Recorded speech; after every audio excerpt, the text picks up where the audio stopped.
Alors, on va parler du box-office Ah oui. 2025, bien sûr. Alors, autant 2024 s'était terminé assez joyeusement, mais on peut dire que pour 2025, ça restera plutôt une année plutôt oubliée, hein. En tout cas, à côté chiffre d'entrée. On se retrouve entrée France, environ 157 millions d'entrées, alors qu'on en avait eu 181 millions en 2024. Hein. Alors, sachant que les meilleures années avant Covid se situaient à plus de 200 millions d'entrées. Puisque, oui, c'est ça, c'était plus de 200. Mais encore avant, les années 90, c'était très bas aussi. Oui, hein. on a eu des choses très bas. Et on a eu des moments où, dans les années 50, on pouvait être à 400 millions d'entrées. Oui, C'est. Mais t'as connu ça, toi, quand, oui, quand t'allais avec tes grands-parents au cinéma. Alors, heureusement, oui, qu'en fin d'année, il y a deux gros morceaux, qui ne viennent pas de chez nous, mais qui reboostent les entrées. Hein. Il y a Avatar qui est quand même rendu au moment où on parle, qui a dépassé les 5 millions d'entrées. En 15 jours. Et puis il y a Zootopie qui a fait aussi un très gros succès. Disney. Oui. Les deux sont Disney. Alors, cette année, un côté français, là, je vais faire un petit focus sur le côté français. On n'a pas eu les locomotives, hein, comme le petit truc en plus ou le Comte de Monte-Cristo, parce que l'an dernier, ça avait été une année extraordinaire où le cinéma français représentait 44% du part de marché. Là, on est revenu à 37. C'est bien quand même. On doit être un des seuls pays qui résiste. Hein. Si on regarde les autres pays européens, quand une cinématographie locale est à 15%, ils sont contents, hein, sachant que après ils ont 80% par les US. Alors, on n'a pas de 10 millions hein, cette année. Le plus gros succès français, c'est les Tuches. Ils ont fait leur job, ils ont fait quand même 3 millions, hein, 3 millions d'entrées. Alors si je parle de comédie, il y en a quand même qui ont pas atteint le million, mais qui ont à peu près marché. Il y a pas de réseau, c'était mieux demain. T'as pas changé, chasse gardée qui a... Ça, c'est les comédoches. Ouais, comédoches, chasse gardée 2, qui en fin d'année, là-bas, marche pas mal, hein, puisque il doit être rendu à entre 7 et 800 000, entre 7 et 800 000 en entrées. Et je crois que, oui, il y a des films à RSC, par contre, qui ont très bien marché. Oui, mais je vais un petit peu en parler. Et d'autres, hein, comédoches, là, qui n'ont pas du tout marché. Enfin, très mal. Le Jour J, Mercato, Le Million, certains l'aiment chauve. Bon, c'est vrai que déjà, ça donnait pas forcément une grande envie d'aller les voir. Le Grand Déplacement, ça a rien fait. Alors que, il y en a qu'en début d'année 2025 avaient réussi quand même à faire le million, hein, dépasser le million. C'était Un ours dans le Jura, un film que j'avais trouvé sympathique. Il y a aussi, une comédie, oui, on peut appeler ça une comédie, L'Avenue de l'avenir. Hein, et puis, notre Isabelle Huppert Nationale a entraîné quand même 900 000 personnes à aller la voir dans La femme la plus riche du monde. Alors, dans des films surprises, on a À bicyclette, hein, 550 000 entrées, c'est quand même assez étonnant. Et de même ordre d'idée, hein, pour un film qui, au début, on pensait pas qu'il allait avoir autant d'entrées, On ira aussi 500 000 entrées.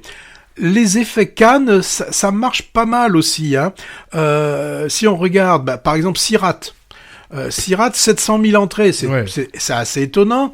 Le film, le dossier 137, qui est dans les près de 700 000 entrées. Pareil pour Partir un jour, Vie privée, valeur sentimentale, plus de 400 000 entrées pour un film quand même classé art et essai, c'est quand même formidable. Et la petite dernière, 400 000 entrées, c'est le prix d'interprétation à Cannes qui a été moteur. Et puis la Palme d'Or, c'est la deuxième meilleure performance post-Covid pour une Palme d'Or. C'est Un simple accident qui frôle les 700 000 entrées.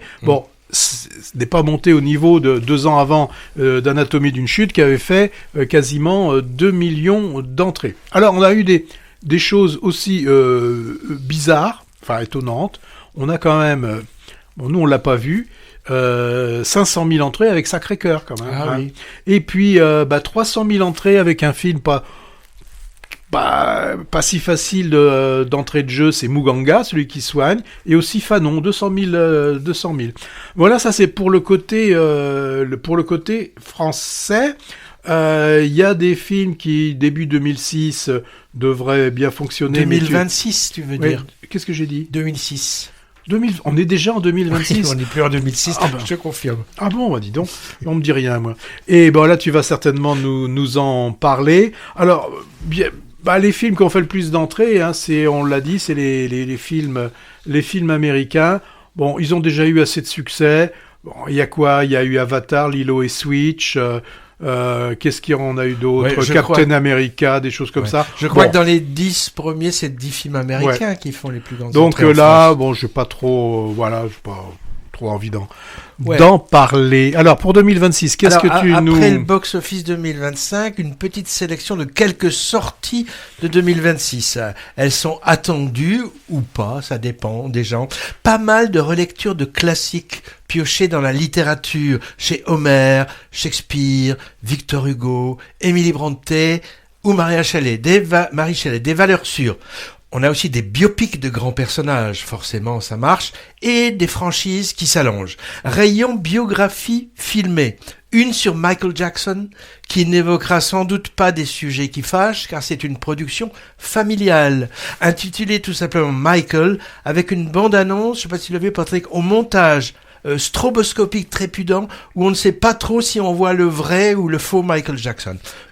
Un autre sur Madonna, mais déjà reporté car la diva est capricieuse, avec dans le rôle l'excellente actrice Julia Garner, vue en instit dans l'horrifique Évanoui cette année. Côté français, on est plus sérieux quand même, avec un biopic de Sheila. Non, je rigole. De Gaulle. En 2 parties. Je vous ai compris. Forcément, il y a pas mal de choses à montrer. C'est Simon Akbarian qui va tenir le rôle. Il avait déjà interprété un autre résistant, le Manouchian de l'affiche rouge de Guédiguian. Et puisqu'on est dans la résistance, c'est Gilles Lelouch qui sera dans un Jean Moulin à venir. Rayon grosse machine hollywoodienne d'auteur. Il y a Xavier très Nolan, attendu, voilà. Non, pas Xavier, c'est Christopher.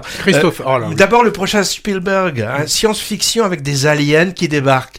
Il nous a déjà fait le coup avec ses rencontres du troisième type, E.T. et la guerre des mondes. Et là, ça s'appellera Disclosure Day, le jour de la révélation.